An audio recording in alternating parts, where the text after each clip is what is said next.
여러분, 이제 우리 민족 최대의 명절인 설날이 얼마 남지 않았습니다. 아무리 바쁘고 얽매인 현대 생활이라 할지라도 이날만큼은 잠시 잊어버렸던 부모를 찾고 흩어졌던 혈육이 한자리에 모여 서로 정을 나누면서 풍요로운 하루를 보내는 날인데요. 또 곡식과 과일로 조상들에게 차례를 올리시는 분들도, 산소의 성묘를 다녀오시는 분들도 계실 겁니다. 그러나 요즘 조상 이야기를 하면 픽 웃어넘기는 사람들이 많습니다. 핵가족으로 점점 확산되어 가는 세상에 살아있는 부모도 잊어버리는 판국인데, 죽은 조상까지 기억한다는 것은 우스꽝스러운 일이라고 말하는 사람들도 있죠. 하지만 같은 혈통을 이어준 우리의 뿌리와 어찌 무관할 수 있을까요? 뿌리 없는 나무는 없듯이 조상 없는 자손은 없습니다. 부모를 잘 모시지 않고 조상님을 잘 대우해주지 않으면 우리는 결코 편안한 삶을 살 수가 없습니다. 여러분, 조상복이라는 것은 우리가 가질 수 있는 후천운 중 가장 중요한 요소 중 하나입니다. 조상은 돌아가신 뒤에도 반드시 여러분에게 음으로든 양으로든 영향을 주고 있습니다.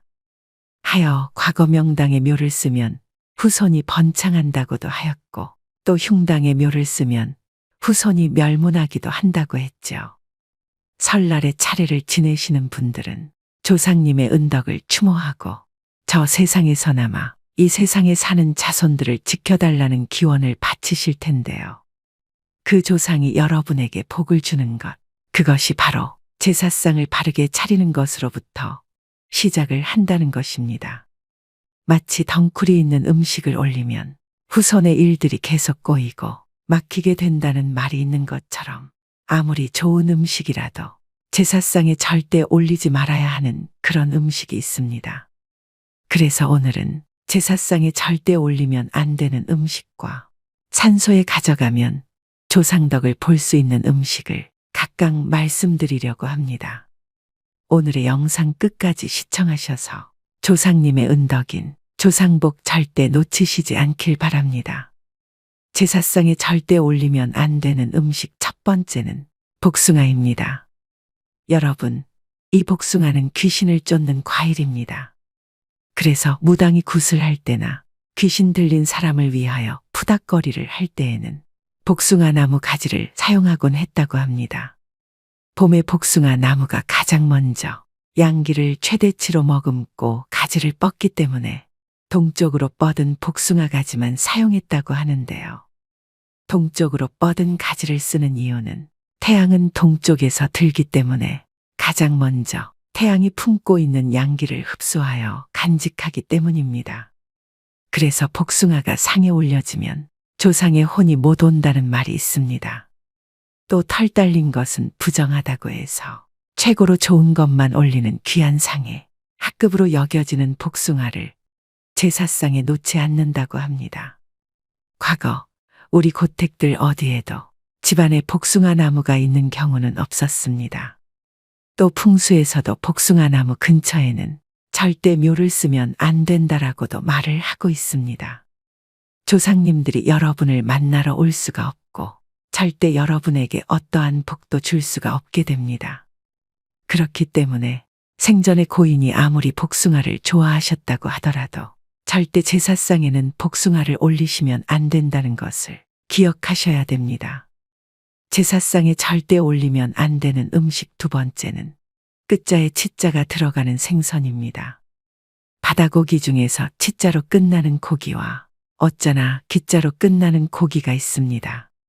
치자로 끝나는 멸치와 꽁치, 갈치 등은 학급 어종으로 분류가 되기 때문에 제사상에는 조상님에 대한 예로 최상의 음식을 대접해야 하기에 쓰이지 않습니다.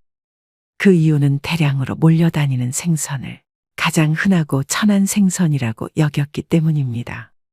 또 치자로 끝나는 생선은 가치가 없는 것이라고 하여 이것을 상에 올리면 형제와 가족 간의 불화를 초래할 수 있다고 하는데요. 반면 어와 기자로 끝나는 흰살 생선인 숭어, 민어, 조기 등은 고급 어종으로 여겨 제사상에 주로 사용됩니다. 또 장어나 가물치처럼 비늘이 없는 어종도 부정하다고 여겨 삼가합니다. 이처럼 과거에는 끝자가 어나 기와 같은 생선 중에 비늘이 있고 또 대량으로 잡히지 않는 생선을 최고급으로 여겨 이 생선들을 제사상에 올림으로써 조상을 대우하고 있고 그리워하고 있다는 것을 알려드리려고 했다고 합니다. 제사상에 절대 올리면 안 되는 음식 세 번째는 마늘이나 고추, 파입니다. 여러분, 유교나 불교, 도교 등 동양의 신앙에서는 이 마늘을 음욕을 대표하는 것으로 생각을 합니다. 우리의 단군 신화에서도 마늘은 곰을 사람으로 변화시킬 수도 있는 강력한 약초로 여겨져 왔는데 이는 대표적인 양기의 상징입니다. 그리고 현재도 이 마늘을 먹으면 정력이 강해진다라는 이야기가 있으며 이것 때문에 마늘을 드시는 분들도 많이 계실 텐데요. 이렇게 강한 양기를 품은 음식을 제사 음식에 넣게 되면 음기를 가진 영은 다가올 수가 없게 됩니다. 조상님이 감흥을 하지 않는다는 얘기입니다. 한마디로 여러분의 조상님들을 쫓아버리는 음식이 된다는 것이죠. 고추 역시 마찬가지입니다. 태양초라고도 하며 장례식장에서도 귀신이 다가오지 못하도록 하기 위해서 고춧가루를 듬뿍 풀은 육개장을 먹기도 하는 것인데요. 제가 아는 지인이 어머니 산소를 다녀와서 3개월 뒤에 큰 사고가 나 병원에 입원을 했던 적이 있습니다. 그 후에 또 갑자기 잘 다니던 직장에서 권고사직을 당하게 되었는데요. 답답한 마음에 이리저리 원인을 찾아보니 어머니가 생전에 김치찌개를 좋아하셨다고 산소에 고춧가루를 듬뿍 넣은 김치찌개를 올렸다고 합니다. 여러분, 어떻게 생각하시나요? 조상님이 오다가도 빨간 음식을 보시고는 노하시게 됩니다. 이외에도 부추, 달래, 미나리, 후추 등 강하고 자극적인 것 역시 같은 이유로 제사 음식에 쓰지 않으셔야 합니다. 제사상에 절대 올리면 안 되는 음식 네 번째는 막걸리나 소주, 과일주입니다. 여러분, 제사에는 절대 탁한 것과 찌꺼기가 있는 것을 사용하지 않는 것이 예입니다. 제사에 쪽밤같이 변형된 음식을 사용하면 안 된다고 말을 하는 것은 그 후손이 자신에게 주어진 복을 얻지 못하고 변형된 삶, 즉 불행한 삶을 살아가게 된다는 것인데요. 그렇기 때문에 무조건 순수한 쌀로 빚은 곡주여야 하고 경건하고 맑은 술, 즉 청주 같은 것을 올리는 것이 원칙이라는 것이죠. 물론 지방 고유의 전통주들도 가능합니다. 지금까지 많은 분들이 그냥 편하게 막걸리를 사서 제사를 지내셨을 겁니다. 또 이렇게 말씀하시는 분들이 계실 텐데요. 에이, 그까짓 술이 다 술이지 무슨 의미가 있어라고 말입니다. 찌꺼기가 내려앉는 막걸리, 또 막 걸러서 먹는다고 하여 만들어진 막걸리는 그냥 일상에서 먹는 술이지 절대 정성과 의미를 따져야 하는 제사상에는 올려서는 안 되는 술임을 기억하셔야 됩니다. 제사상에 절대 올리면 안 되는 음식 다섯 번째는 붉은색의 곡물입니다. 붉은색이 들어간 대표적인 곡물이 바로 팥입니다. 동짓날에 팥죽을 먹는 것은 음기가 가장 강한 날인 동지에 이 양기 곡물인 팥으로 조화를 맞춘다는 의미가 있기도 하지만 사실 이 동지는 귀신들이 가장 많이 돌아다니는 날입니다. 이 팥이 귀신을 쫓는 곡물이기에 동지가 되면 사람들은 동지 팥죽을 쏘어 나쁜 귀신을 쫓고 집안이 평안하기를 기원하는데요. 팥시루떡이나 팥앙금이 들어간 떡 역시 제사상에 올리지 않고 보통 팥시루 대신 콩시루떡을 놓기도 합니다. 귀신을 쫓는 부적을 붉은색으로 만드는 이유도 같은 이치입니다. 이렇게 붉은색이 들어간 것은 과일을 빼고는 무조건 피하셔야 합니다. 여러분, 조상님들이 여러분의 융숭한 대접을 흐뭇하게 잘 받고 돌아가셔야 여러분들에게 은덕을 주실 수 있음을 명심하셔야 됩니다. 제사상에 올리면 조상복을 쫓는 음식 5가지에 대해 알려드렸는데요. 제사상이나 차례상을 차리실 때는 우리 아버지가 좋아했던 어머니가 살아생전에 맛있게 드셨던 음식 위주로 차리시면 됩니다. 우리 아버지가 보쌈을 좋아하셨으면 돼지고기 수육을 하시면 되고, 어머니가 피자를 좋아하셨으면 피자를 올리셔도 상관은 없습니다.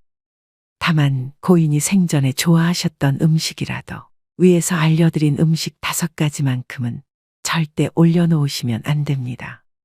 꼭 기억하시길 바랍니다. 여러분은 보통 산소에 성묘 가실 때 어떤 음식을 가져가시나요? 조상님이 좋아했던 음식을 가져가시면 좋지만 그 음식만 가져간다면 큰 덕을 보기는 힘듭니다.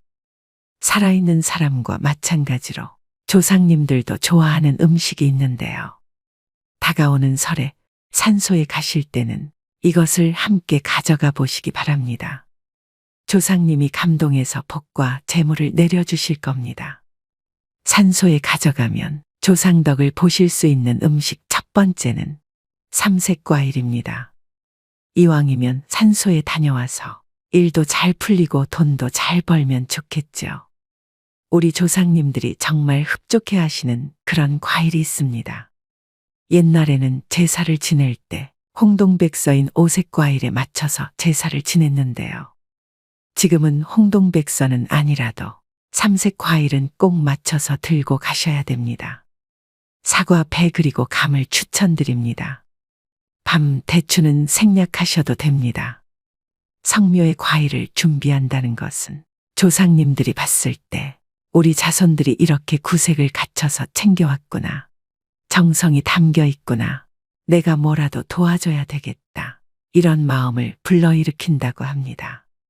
산소에 가실 때 과일은 생략하시는 분들도 계실 텐데 그렇게 하지 마시고 꼭 삼색 과일은 올리시라고 말씀드리고 싶습니다.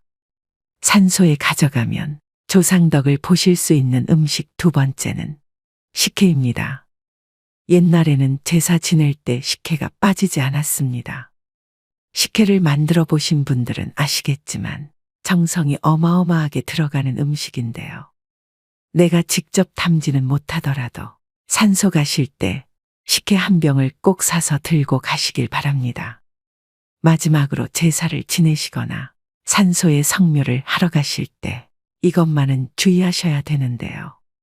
좋은 덕을 받으러 갔다가 오히려 화를 입는 경우가 생길 수 있습니다. 첫 번째로 제사상을 차리기 전에는 반드시 집 청소를 하셔야 합니다. 여러분, 제사상 근처에 절대로 있어서는 안 되는 것이 바로 머리카락입니다. 물론 이 머리카락이 귀신을 쫓는다라는 의미도 있지만 사실 이것은 소홀한 마음입니다. 정성인 것이죠. 음식을 준비하는 정성과 음식을 차리는 정성이 바로 조상님에 대한 존중이고 예를 갖추는 것입니다.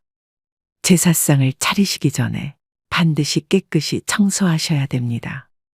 그래야 여러분들의 정성과 염원이 조상님들에게 그대로 전달이 되어 여러분들은 조상복을 제대로 얻으실 수 있게 됩니다. 2번째는 제삿날에는 절대 가족 간의 갈등을 보여서는 안 됩니다. 후손들의 화목한 모습 또 다정한 모습을 보여주어야 조상님들 역시 여러분에게 뭔가를 주고 싶어 하시게 됩니다. 그날 하루만큼은 절대 다투시거나 화가 나도 인상을 쓰지 마시길 바랍니다. 그것이 바로 조상복을 제대로 얻는 원칙입니다. 마지막 3번째는 진짜 중요한 이야기입니다. 산소에 들고 가신 음식이 보통 남으실 텐데요. 그럼 아까워서 이걸 다시 집으로 가져오는 경우가 있습니다. 이런 경우는 탈이 날 수 있기 때문에 조심하셔야 됩니다. 산소로 나갔던 음식은 귀신들이 감흥을 한 번씩 했던 음식입니다. 그렇기 때문에 남은 음식을 들고 오시면 안 좋은 기운이 우리 집안에 따라 들어오게 됩니다. 상갓집에서 먹었던 음식이 맛있다고 집에 싸우는 것과 같은 이치입니다. 웬만하면 산소에 차렸던 음식은 거기서 모두 해결을 하고 집으로는 들고 오지 말아야 됩니다. 여러분, 고시래라고 다들 아실 겁니다. 제사가 끝난 뒤에 제사 음식을 조금씩 떼어서 밖에 놔두시죠. 산소에 가서도 고시래를 하시면 다양한 영들이 와서 거기서 먹고 자리는 끝이 납니다. 그렇기 때문에 산소 가실 때는 남은 음식을 밖에서 다 먹고 들어가시는 걸 추천드립니다. 오늘의 영상 어떠셨나요?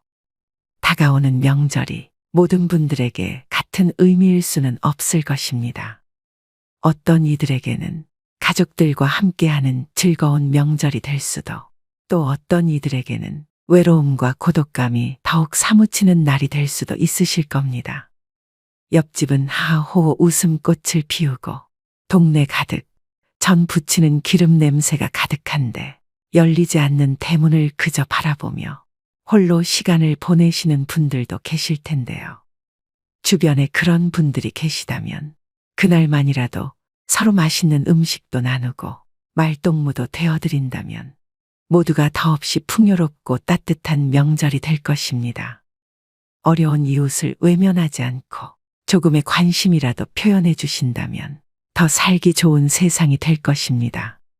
저 또한 우리 구독자, 시청자분들이 댓글로 남겨주시는 값진 응원과 좋은 말씀들이 더 좋은 영상을 만들 수 있는 원동력이 됩니다.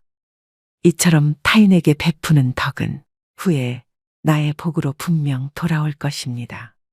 모든 분들이 따뜻하고 행복한 명절을 보내실 수 있게 기원 또 기원하겠습니다. 또 새해에는 복되고 즐거운 일들만 가득하시길 바랍니다. 더불어 오늘 알려드린 내용을 잘 숙지하셔서 잘 모르셨던 분들은 지금부터라도 제대로 아시고 실수를 범하는 일이 없도록 하셔야 됩니다. 모르는 것이 쌓이면 재앙이 와도 대처를 잘못해 고통이 크듯 조상을 잘못 모시면 그 끝은 자손들의 고난으로 이어진다는 것을 명심하셔야 됩니다. 모두 주의하셔서 집안의 번영을 얻으시길 바랍니다. 마지막으로 중년의 명절이란 시를 읽어드리면서 오늘의 영상 마무리하겠습니다. 말이 없다 해서 할 말이 없겠는가. 마음이 복잡하니 생각이 많을 수밖에. 고향 산마루에 걸터 앉아 쓸쓸한 바람소리 듣노라니. 험난한 세상, 힘겨운 삶일지라도 그저 정직하게 욕심 없이 살라고 합니다. 어진 목소리, 메아리 같은 그 말씀. 가슴 깊이 새기며 살아왔기에 떳떳할 수 있고 후회 또한 없다지만 이렇게 명절이 다가오면 기쁨보다는 찹찹한 심정 어쩔 수 없습니다.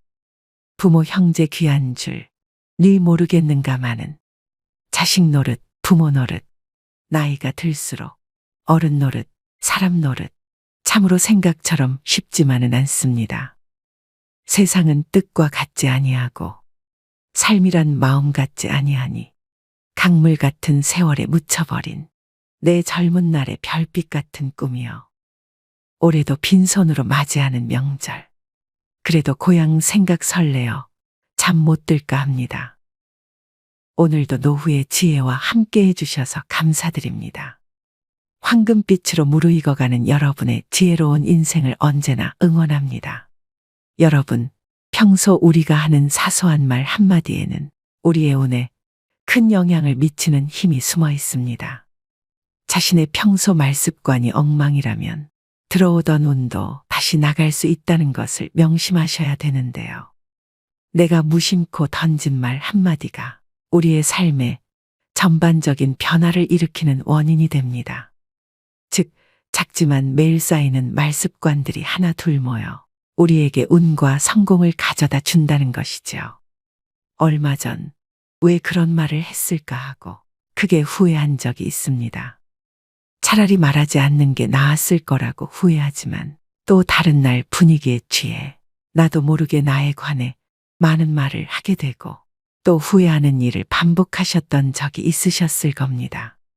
우리가 인생을 살아가면서 되돌릴 수 없는 것은 말과 시간 그리고 세월입니다. 말을 잘하는 사람이란 목소리가 큰 사람도 아니고 말이 번지르르한 사람도 아닙니다. 말을 잘하는 사람은 말의 품위와 절제가 있는 사람인데요. 입을 잘못 쓰면 화문이 되지만 잘 쓰면 복문이 된다고 합니다. 즉, 입은 화를 불러들이기도 하지만 복도 장만할 수 있다는 의미인데요. 여러분은 평소 어떻게 말하고 계신가요? 아마 좋은 습관도 있고 나쁜 습관도 있으실 겁니다. 중요한 것은 우리가 하는 말이 우리의 운에도 굉장히 큰 영향을 미친다는 사실을 알고 나의 말 습관에도 이런 부분이 있음을 알아차리셔야 되는데요. 그것을 구분해 자신의 말 습관을 더 좋게 바꾸려고 노력한다면 여러분의 말년운도 더 좋게 바뀌어 불시에 들이닥칠지 모를 그 어떤 불행도 막아줄 것입니다. 그렇다면 말년에 불행하지 않으려면 어떤 말을 조심해야 할까요? 그래서 오늘은 나이가 들수록 조심해야 하는 말에 대해서 말씀드리려고 합니다. 이런 말버릇만 조심하신다면 말년에도 운이 살아나고 편안한 노년을 보내실 수 있으실 겁니다. 말년의 대운을 맞이하는 주인공이 되시길 바라면서 영상 바로 시작하겠습니다. 말년운을 달아나게 만드는 말. 첫 번째는 나의 약점은 절대로 말하지 마세요. 우리는 인생을 살면서 수많은 사람들과 만나고 또 헤어지곤 합니다. 그중 일부와의 관계가 깊어지면서 나 자신의 약점이나 과거의 잘못된 일을 호기롭게 털어놓곤 합니다. 힘들 때 누군가에게 이야기해서 공감이나 위로받고 싶은 마음이 들죠. 말하고 나면 왠지 조금은 속이 후련해진 기분이 들기도 합니다. 하지만 그때뿐이란 것과 왠지 모를 공허함이나 찝찝한 기분을 느낀 적이 있으실 겁니다. 그렇기 때문에 힘든 이야기는 하지 않는 것이 좋습니다. 가까운 사람에게 힘든 이야기도 말하지 못하면 그게 깊이 있는 관계일까, 속 얘기 안 하는 게 친구인가라는 생각이 드실 수 있습니다. 분명한 것은 친구든 지인이든 그들은 결국엔 남이라는 것입니다. 대부분의 사람들은 힘든 이야기나 내 약점을 공유하면 더 깊은 인간관계로 지속된다고 착각을 하며 사는데요. 얼마간은 지속될 수도 있겠지만 관계라는 것은 영속적이지 않기 때문에 결국엔 지나고 보면 거의 대부분의 이런 대화는 자기 자신에게 화살로 돌아옵니다. 또 다른 힘든 상황이 생기게 되면 내 얘기를 들었던 사람은 그것을 근거로 생각하기 마련입니다. 어느 날 말한 나의 힘든 이야기는 듣는 사람에게 나에 대한 편견과 색안경을 씌워주는 것과 같죠. 또 자칫 잘못하면 여러분이 오랫동안 쌓아온 이미지가 무너질 수도 있고 극복하지 못한 과거의 약점은 현재에 더 큰 부담이 될 수 있습니다. 아라비아의 격언을 보면 생활의 지혜가 담겨 있습니다. 적에게 알려서 안 될 일은 친구에게도 알리지 말라. 비밀을 지키면 비밀의 주인이 되지만 비밀을 고백하면 비밀의 노예가 된다. 그리고 평화의 열매는 침묵의 나무에서 열리는 법이다. 여러분, 인생을 살아보니 사람들의 마음이 모두 같지 않다는 것을 깨달았습니다. 나는 위로받고 싶어서 나의 아픔을 이야기하지만 그 이야기가 화살로 돌아와 다시 나의 가슴을 때리는 겁니다. 때로는 아픔, 약점 혹은 실수 등은 그냥 세월 속에 흘려보내는 것이 더 현명할 수 있습니다. 차라리 누군가에게 하소연하고 싶다면 익명이 보장되는 인터넷에서 위로를 받는 것이 낫습니다. 과거의 실수는 묻어두지 말고 그것에서 배워 앞으로의 삶을 더 의미 있고 풍요롭게 만드는 것이 중요합니다. 이것이 바로 우리가 인간관계 속에서 가져야 할 지혜 중 하나입니다. 말년운을 달아나게 만드는 말. 두 번째는 절대 돈 자랑 하지 마세요. 들떠서 생각 없이 했던 돈 자랑으로 말년에 재물복 다 나갑니다. 잘 되면 자랑하고 싶은 마음이 굴뚝 같죠. 더욱이 요즘은 물질과 마음 둘 다 궁핍한 세상이다 보니 돈으로라도 자존감과 우월감을 남의 눈치 안 보고 누리고 싶은 마음도 당연합니다. 하지만 어떤 상황에서건 먼저 돈에 대한 얘기는 절대로 시작하지 말아야 됩니다. 인간은 다른 사람이 나보다 더 많이 가졌다는 이유만으로도 상처받는 존재입니다. 자칫하면 친구를 잃거나 심지어는 자신의 재물복이 사라지며 재산마저 잃을 위험이 있는데요. 진짜 친구라면 축하를 해줘야 되는 거 아닌가 생각하실 겁니다. 하지만 나와 비슷한 처지라고 생각했던 사람이 갑자기 자신과의 격차가 확 벌어지는 기분이 들면 상대적 박탈감을 느끼게 됩니다. 보통 사람들은 삼성 이재용 회장을 보고 시기질투하진 않습니다. 원래부터 나와의 격차가 말도 안 되게 큰 사람이기 때문입니다. 아무리 나이가 들어도 돈에 대한 욕심은 끝이 없습니다. 유튜브만 보더라도 심하게 짠내가 나거나 힘든 상황을 겪는 사람의 콘텐츠일수록 인기가 많은 맥락과도 같은데요. 이처럼 사람들은 자신보다 더 어려운 사람을 보고 자기 위안과 승리감을 맛보기도 합니다. 돈은 내가 많다는 걸 남이 알아도 문제이고 내가 적다는 걸 남이 알아도 문제입니다. 혹여나 친하게 지내는 사람이 돈을 빌려달라는 부탁을 거절함으로써 친구와의 관계가 손상되거나 돈을 빌려주었지만 돌려받지 못해 친구를 잃는 경우도 많습니다. 반대로 돈이 너무 없어 보여도 사람들이 멀리 할 수도 있으니 적당히 꾸미고 적당히 쓰면서 말년을 지내시는 게 가장 좋습니다. 여기서 가장 중요한 것은 돈을 어떻게 사용하고 어떻게 다루느냐입니다. 돈 얘기를 하면 안 되는 것은 자식도 마찬가지입니다. 자식들 결혼 자금이다, 사업 자금이다 하면서 노후 자산을 턱턱 내놓는 부모들이 많은데요. 자신은 백발이 성해지도록 여행 한번 제대로 못 가보고 입고 싶은 옷, 먹고 싶은 거 아껴서 자식 손에 쥐어주는 일은 절대 하지 마셔야 됩니다.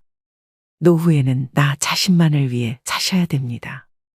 그것 또한 내 노후를 지키는 길임을 명심하시길 바랍니다. 말년운을 달아나게 만드는 말 세 번째는 거짓말을 하지 마세요. 여러분, 나이가 들어도 사소한 거짓말을 하면서 임기응변으로 세상을 살아가는 사람들을 주위에서 종종 보았을 것입니다. 혹시 그런 사람을 보신다면 어떤 생각이 드시나요? 인생은 저렇게 살아야지 하는 생각이 드시나요? 아니면 왜 나이 먹고 저렇게 살고 있을까 하는 생각이 드시나요? 거짓말이 정말 큰 사기만 해당되는 것이 아닙니다.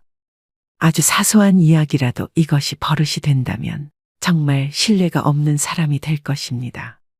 어쩌다 상대와의 대화에서 말문이 막혀 거짓말을 하게 되는 경우도 있습니다. 또 어떤 상황을 회피하기 위해 거짓말을 하는 경우도 있죠. 하지만 지나고 보면 숨기고자 했던 모든 것이 다 탄로가 나고 사소한 거짓말에서 시작한 행동을 감추기 위해 걷잡을 수 없이 더 큰 거짓말을 하게 되는 경우도 허다합니다. 바로 눈앞의 현재의 상황을 피할 수 있을지 모르지만 거짓말은 더 큰 문제를 가져올 수 있습니다. 자신이 잘못한 상황이라면 정직하게 실수를 인정하고 사과하는 것이 중요합니다. 부처님 말씀에 내가 남에게 받고 싶은 대로 남을 대접하라고 했습니다. 내가 다른 사람에게 신뢰받고자 한다면 나 스스로 먼저 신임을 줄 수 있는 사람이 되어야 합니다. 그래야 말년에도 귀인을 만나 뜻밖의 기회가 생길지도 모를 일입니다. 말년운을 달아나게 만드는 말 네 번째는 나의 목표를 말하지 마세요. 여러분은 자신의 목표를 다른 사람에게 말하고 계신가요? 아무리 말년이라도 나의 긍정적인 목표를 굳이 남에게 말할 필요는 없습니다. 같은 목표를 가진 사람이 아닌 이상 부정적인 반응을 듣기 쉬운데요. 사람들은 훈수 두는 것을 좋아합니다. 나이 들어서 무슨 목표냐? 그냥 살던 대로 살지라고 속으로 생각할 수 있습니다. 이처럼 목표를 말하는 것은 훈수 두는 사람들에게 좋은 먹잇감이 되는 것입니다. 또한 여러분이 목표를 이루어도 대부분의 사람들은 질투심을 느낍니다. 사촌이 땅을 사면 배가 아프다는 말이 있듯이 부러워하면서도 시기와 질투를 하게 되는데요. 그래서 그렇게 친하지 않은 사람들에게 목표를 말하는 것은 대체로 좋지 않은 결과를 가져옵니다. 나의 목표를 듣고 진정으로 응원하고 같이 나아갈 수 있는 사람들에게만 여러분의 목표를 나누는 것이 현명합니다. 여러분의 꿈과 목표는 소중하므로 그것을 함부로 다른 사람들에게 말하지 않고 자신의 길을 묵묵히 걸어가는 것이 중요합니다. 노년에 조용히 혼자 그동안 해보지 못한 나만의 버킷리스트를 하나씩 성취하면서 행복을 느끼는 것이 인생 말년의 낙인 것입니다. 성공하고 나서 말해도 늦지 않습니다. 한없이 흔들리는 세상에서 흔들리지 않기 위한 유일한 방법은 눈을 감고 귀를 막고 오감을 고요히 하는 것입니다. 그래야 말년이 편안해집니다. 말년운을 달아나게 만드는 말 5번째는 다른 사람의 단점을 말하지 마세요. 우리는 살면서 남의 이야기를 많이 하고 삽니다. 그리고 남의 약점을 이야기하는 것이 좋은 일이 아니라는 건 누구나 다 알고 있죠. 하지만 우리가 살아가면서 어떻게 남 이야기를 안 하고 살 수 있을까요? 세상 돌아가는 이런저런 이야기를 어떻게 안 하고 살 수 있을까요? 하지만 그럼에도 우리가 남의 이야기를 쉽게 하는 것을 조심해야 합니다. 남을 헐뜯는 사람은 새 사람을 죽인다고 했습니다. 자신을 죽이고 듣는 사람을 죽이고 비난의 당사자를 죽이는 것입니다. 다른 사람들과 누군가에 대한 비난을 같이 하게 되면 그 순간에는 그들이 나와 한편인 듯 느껴지지만 결정적인 순간에는 결국 서로를 의심하게 되는데요. 이로 인해 신뢰가 요구되는 좋은 기회들이 내게 왔을 때 놓치게 될 것입니다. 여러분들 주변에 기적적으로 내가 한 이야기를 무덤까지 가지고 갈 사람이 있다면, 남에게 절대로 말하지 않을 사람이 있다면 괜찮겠지만, 그렇지 않다면 부디 남의 단점에 대해 입에 올리지 않는 게 좋겠습니다. 물론 남의 비밀과 사생활은 무엇보다 흥미로울 수 있는 이야기이지만 내가 그것을 이야기하는 재미에 너무 빠진다면 자칫 입이 가벼운 사람으로 오해를 받을 수가 있습니다. 그리하여 내가 어려울 때 곁에 있어줄 사람이 없어질 수 있으니 남의 이야기, 특히 남의 단점을 이야기할 때는 신중을 기하심이 어떨런지요. 말년운을 위해 조심해야 될 말습관 5가지에 대해 말씀드렸는데요. 이처럼 인생을 살아가면서 가장 필요한 지혜 중 하나는 하지 않아도 될 말을 하지 않는 것입니다. 하지 않아도 될 말이 나에게 온 나쁜 운을 더욱 더 나쁘게 만들기 때문인데요. 매사 감사하는 생활을 하고 부정적인 말 습관을 버린다면 없던 운도 달려오기 마련입니다. 그리스 철학자인 소크라테스는 말을 하기 전에 먼저 3가지 체에 걸러보라고 합니다. 첫 번째는 사실인가? 혹시 누구에게 들은 이야기, 소문을 사실인 양 하려고 하지는 않았는가? 두 번째는 선한 말인가? 지금 하려고 하는 이야기가 사실이 아니라면 선한 이야기인가? 세 번째는 필요한 말인가? 지금 하려고 하는 이야기가 사실도 아니고 선한 이야기도 아니라면 꼭 필요한 이야기인가? 신이 말로 세상을 창조했듯이 말에는 엄청난 힘이 숨겨져 있습니다. 마치 식당에서 그 음식을 주문하면 그 음식이 그대로 나오는 것처럼 말하는 모든 내용은 시간의 차이만 있을 뿐 반드시 현실로 나타난다는 것입니다. 우리는 예로부터 이런 말들을 많이 들어왔습니다. 말이 시가 된다. 말이 첫 시작이다. 말이 곧 인생이다. 감사합니다 라고 말하면 감사한 일이 생기고, 행복하고 즐겁다라고 말하면 정말 행복하고 즐거운 일이 분명 나에게 생긴다는 것입니다. 피부의 상처는 치료하면 새살이 돋고 곧 치료되어 회복되지만 말의 상처는 오랫동안 가슴 속 깊이 대못질로 박혀 응어리지지요. 남편과 아내, 부모와 자식, 형제자매 그리고 친구 사이에서도 끝없이 발생하는 말의 상처. 그래서 가깝고 사랑하는 사이일수록 말을 조심하고 말을 아끼는 지혜가 필요한 것입니다. 하늘은 스스로 돕는 자를 돕는다고 했습니다. 편안한 말년운을 불러오기 위해서는 준비된 자만이 때에 맞추어 운을 잡을 수 있는데요. 노후에 잘 나가는 사람이 더 잘 나가는 것은 운이 좋아서가 아니라 열심히 노력해서 그 운을 잡는 것입니다. 그렇다면 어떻게 해야 좋은 말년운을 잡을 수가 있을까요? 또 편안한 말년을 보내고 있는 사람들의 비결은 무엇일까요? 말년을 편안하게 보내는 방법 3가지에 대해 말씀드리겠습니다. 첫 번째는 건강의 중요성을 아는 것입니다. 노후를 편안하게 보내는 사람들이 지키는 3가지가 있습니다. 자신의 건강을 위한 운동, 지식의 축적을 위한 독서, 돈에 대한 투자. 이 중에 가장 으뜸으로 치는 것이 바로 운동이라고 합니다. 건강을 잃으면 다 잃는다는 말 참 많이 들어보셨을 겁니다. 하지만 실제 건강이 나쁘신 분들이라면 더 절실히 느끼실 겁니다. 우리는 건강할 때 더 건강해지도록 노력해야 합니다. 그럼 우리가 할 수 있는 운동은 어떤 것이 있을까요? 나이가 들수록 근력 운동은 매우 중요합니다. 한 연구조사에 따르면 노인 중 근력 운동을 하는 사람은 3명 중 1명에 그친다고 합니다. 노인의 근력 운동은 근육을 부풀리는 것보다는 생활 근력을 유지할 정도로 하는 것이 좋습니다. 근력을 유지하고 향상시키기 위해 노인들에게 권장되는 운동은 걷기인데요. 걷기는 노인들에게 가장 쉽게 시도할 수 있는 운동 중 하나입니다. 이 운동은 중강도의 유산소 신체 활동에 해당하며 근력 향상에 많은 도움을 줍니다.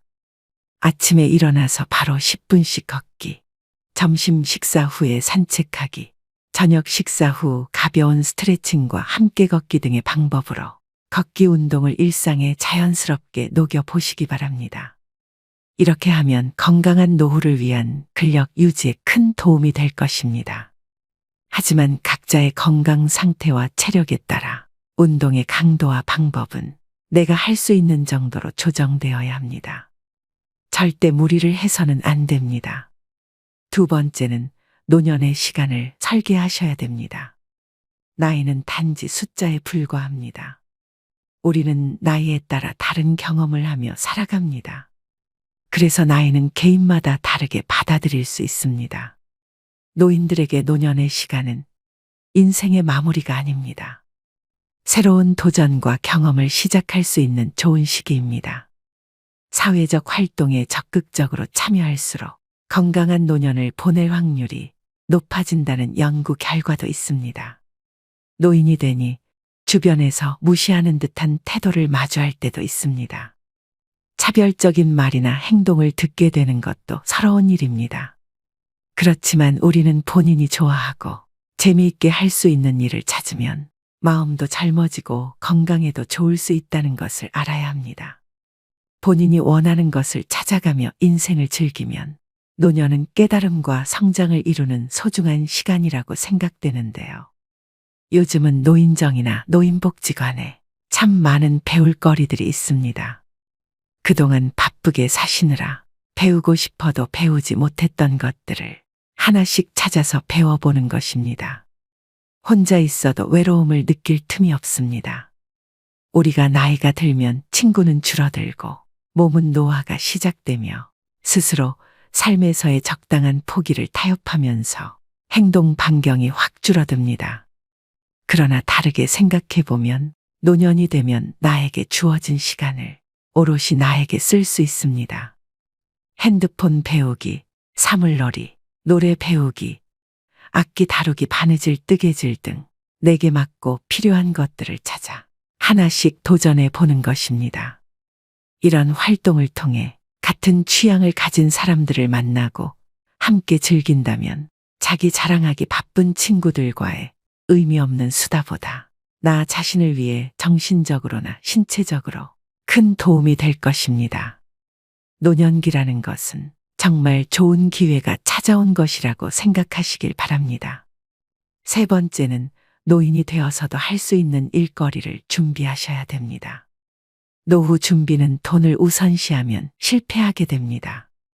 힘이 들어도 꾸준하게 체력을 단련하고 각종 자격증을 준비하거나 일할 수 있는 능력만 갖추어 두면 인생 100세 시대에 걱정할 것이 없습니다.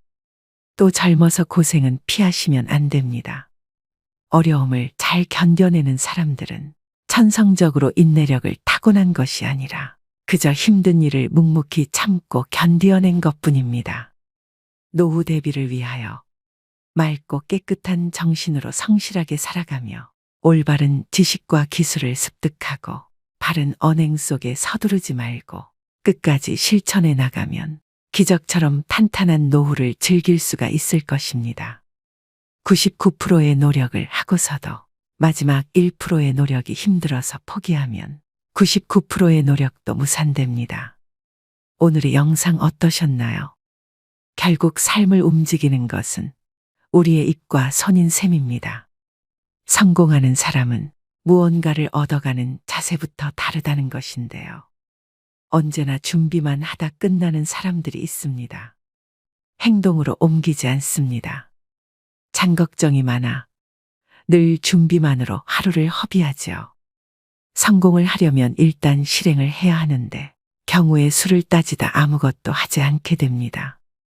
언제나 가능성 있는 존재로만 남고 싶어 하는 것입니다. 완벽하게 준비된 모습을 보일 때까지 여러분을 기다려주는 것은 없다는 것을 명심하셔야 됩니다.